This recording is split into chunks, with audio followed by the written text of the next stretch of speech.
நீங்கள் வெளிநாட்டில் இருந்தாலும் பயண தடைகள் மற்றும் சிரமங்களால் அருகில் இருக்க முடியாத இந்த நேரத்தில் உங்கள் பெற்றோருக்கு மருத்துவ தேவைகளை வழங்கி எங்கள் சொந்த பெற்றோரை போல நாங்கள் அன்புடன் பராமரிப்போம். மெடிப்ளேஸ்.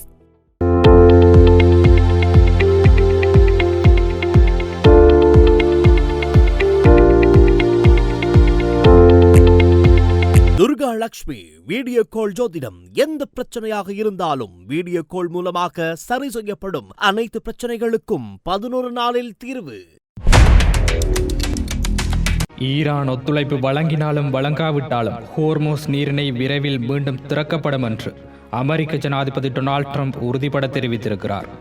ஈரானின் கட்டுப்பாட்டில் உள்ள இந்த பாதையில் கப்பல் போக்குவரத்தை உறுதி செய்வதற்கான முயற்சிகள் தடையின்றி நடக்கும் என்றும், ஒருவேளை சுமூகமான தீர்வு எட்டப்படாவிட்டால் மற்ற வழிகளில் அது சரி செய்யப்படும் என்றும் அவர் எச்சரித்திருக்கிறார். அமெரிக்காவிற்கும் ஈரானுக்கும் இடையிலான பேச்சுவார்த்தைகள் தற்போது பாகிஸ்தானில் நடைபெற உள்ளன.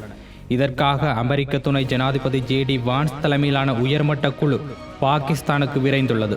இந்த பேச்சுவார்த்தையின் முக்கிய நோக்கம் குறித்து விளக்கிய ட்ரம்ப், ஈரான் ஒருபோதும் அணு ஆயுதத்தை உருவாக்க கூடாது என்பதை உறுதி செய்வதே தங்களின் 99% இலக்கு என்றும், ஹோர்மோஸ் நீரிணை விவகாரம் மிக விரைவாக முடிவுக்கு வரும் என்றும், அது தானாகவே நடக்காவிட்டால் நாங்கள் வேறொரு வழியில் அதை முடிவுக்கு கொண்டு வருவோம் என்றும், ஈரானுடன் நாங்கள் மேற்கொள்ளவிருக்கும் ஒப்பந்தத்தின் மிக முக்கியமான அம்சம் அவர்களின் அணு ஆயுத கனவை தடுப்பதே ஆகும் என்றும் அவர் தெரிவித்திருக்கிறார்.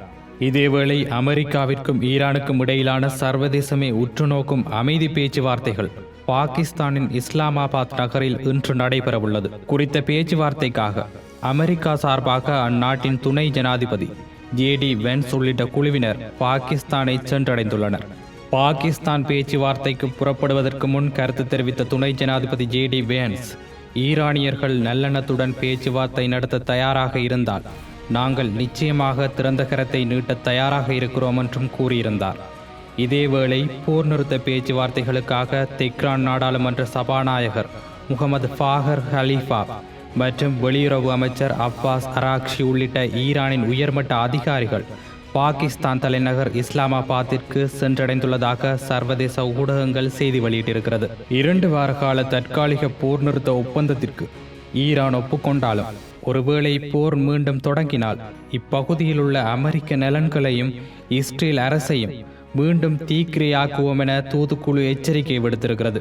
கடந்த பிப்ரவரி மாதம் 28ஆம் தேதி ஈரானுக்கு எதிராக அமெரிக்காவும் இஸ்ரேலும் இணைந்து கூட்டு தாக்குதலை மேற்கொண்டிருந்தன. அதிலிருந்து 40 நாட்கள் தொடர்ந்து மோதல்கள் நீடித்த நிலையில் அவற்றுக்கு தற்காலிக இடைவேளை வழங்கும் வகையில் பாகிஸ்தானின் தலையீட்டுடன் ஏப்ரல் 8ஆம் தேதி முதல் 2 வார கால போர் நிறுத்தம் தற்போது அமலில் இருக்கிறது. இதேவேளை பாகிஸ்தானுக்கு சென்றடைந்த ஈரானிய தூதுக்குழுவினர் போர் தொடங்கிய முதல் நாளன்று தாக்கப்பட்ட ஈரானிய பெண்கள் பாடசாலையின் பெயர் சூட்டப்பட்ட விமானத்தில் சமாதான பேச்சுவார்த்தைக்காக பயணம் செய்ததாக ஈரானிய அரசாங்கம் தெரிவித்திருக்கிறது. பிப்ரவரி 28ஆம் தேதி நடந்த ஏவுகணை தாக்குதலில் கொல்லப்பட்ட ஈரானின் மினாஃப் நகரில் உள்ள சஜாரே தையேஃபே பெண்கள் தொடக்க பாடசாலை மாணவர்கள் கொல்லப்பட்டிருந்தனர். 168 குழந்தைகள் பேர் விதமாக மினாஃப் 168 என்ற விமான பயணம் அமைந்திருக்கிறது. பள்ளி மீது தற்செயலாக தாக்குதல் நடத்தியதற்கு அமெரிக்க படைகளே காரணமாக இருந்திருக்கலாம் என அமெரிக்க இராணுவ புலனாய்வாளர்கள் நம்புவதாக ஊடக அறிக்கைகள் தெரிவிக்கின்றன. இந்த விவகாரம் விசாரிக்கப்பட்டு வருவதாக அமெரிக்க பாதுகாப்பு செயலாளர் பீட் ஹெக்ஸெத் முன்னதாக கூறியிருந்தார். பாகிஸ்தானில் தரையிறங்கிய பிறகு ஈரானிய நாடாளுமன்ற சபாநாயகர் முகமது ஃபாகர் கலீஃபா விமானத்தில் உள்ள இருக்கைகளில் 4 குழந்தைகள் அமர்ந்திருக்கும் புகைப்படத்தை தன்னுடைய எக்ஸ் தளத்தில் பதிவிட்டிருந்தார். அதில் ஒவ்வொரு குழந்தையும் ஒரு முதுகுப்பை மற்றும் ஒரு பூவின் மீது சாய்ந்திருந்தது. இந்த பயணத்தில் என்னுடன் பயணித்தவர்கள் என்று கலீஃபா தனது பதிவில் குறிப்பிட்டிருக்கிறார்.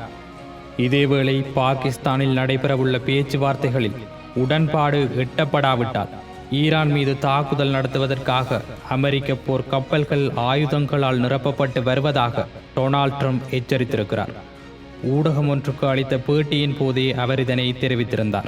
ஈரானுடனான உறவுகளில் ஒரு மாற்றத்தை ஏற்படுத்த முயற்சிப்பதாக குறிப்பிட்ட அவர், அமெரிக்க போர் கப்பல்களில் இதுவரை தயாரிக்கப்பட்டதிலேயே மிகச்சிறந்த ஆயுதங்கள் மற்றும் வெடிமருந்துகள் நிரப்பப்பட்டு வருவதாகவும் குறிப்பிட்டிருந்தார்.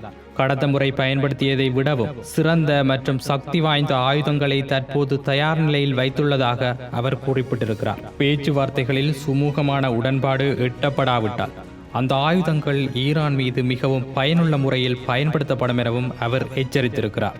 இதேவேளை பாகிஸ்தான் தலைநகர் இஸ்லாமாபாத் விமான நிலையத்தை வந்தடைந்த ஈரானிய தூதுக்குழுவின் தலைவர் முகமது பாகர் கலீஃபா அமெரிக்காவுடனான பேச்சுவார்த்தை குறித்து தனது நிலைப்பாட்டை தெளிவுபடுத்தியிருந்தார். ஈரானின் அரசு ஊடகத்திடம் பேசிய அவர், இந்த பேச்சுவார்த்தையில் தங்களுக்கு நம்பிக்கை இருந்தாலும் அமெரிக்க தரப்பை தாங்கள் முழுமையாக நம்பவில்லை என்றும் தெரிவித்திருக்கிறார். இது குறித்து அவர் கூறியதாவது, எங்களுக்கு நல்லெண்ணம் உள்ளது, ஆனால் அமெரிக்கர்கள் மீது எங்களுக்கு நம்பிக்கை இல்லை. அமெரிக்கா ஒரு நேர்மையான ஒப்பந்தத்திற்கு தயாராக இருந்தால் நாங்களும் அதற்கு தயாராகவே இருக்கிறோம். ஆனால் துரதிருஷ்டவசமாக அமெரிக்கர்களுடன் பேச்சுவார்த்தை நடத்திய எங்களது முந்தைய அனுபவங்கள் அனைத்தும் தோல்வியிலும் அவர்கள் கொடுத்த வாக்குறுதிகளை மீறுவதிலுமே முடிந்திருக்கின்றன. அமெரிக்க துணை ஜனாதிபதி JD வான்ஸ் தலைமையிலான குழுவை சந்திப்பதற்கு முன்னதாகவே ஈரான் தனது கடுமையான நிலைப்பாட்டை வெளிப்படுத்தியுள்ளது.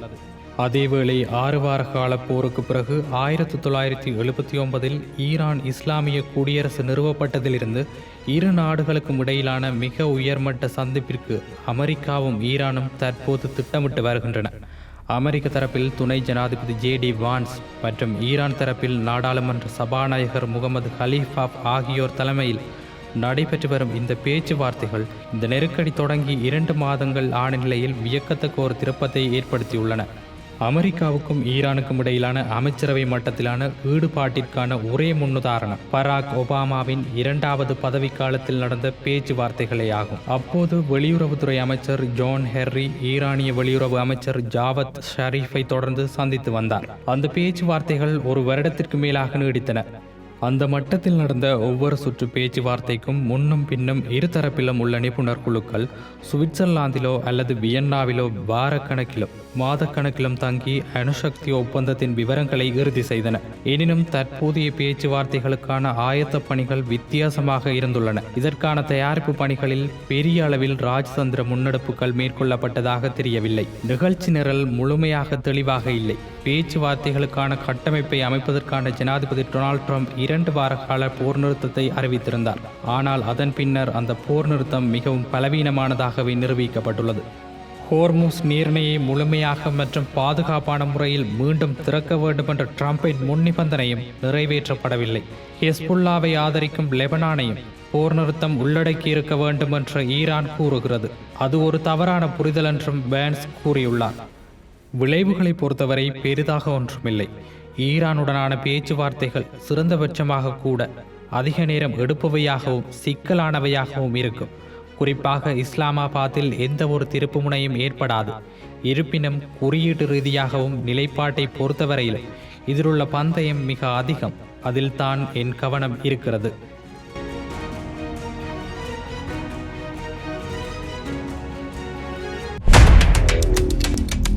துர்கா லக்ஷ்மி வீடியோ கால் ஜோதிடம். எந்த பிரச்சனையாக இருந்தாலும் வீடியோ கால் மூலமாக சரி செய்யப்படும். அனைத்து பிரச்சனைகளுக்கும் 11 நாளில் தீர்வு.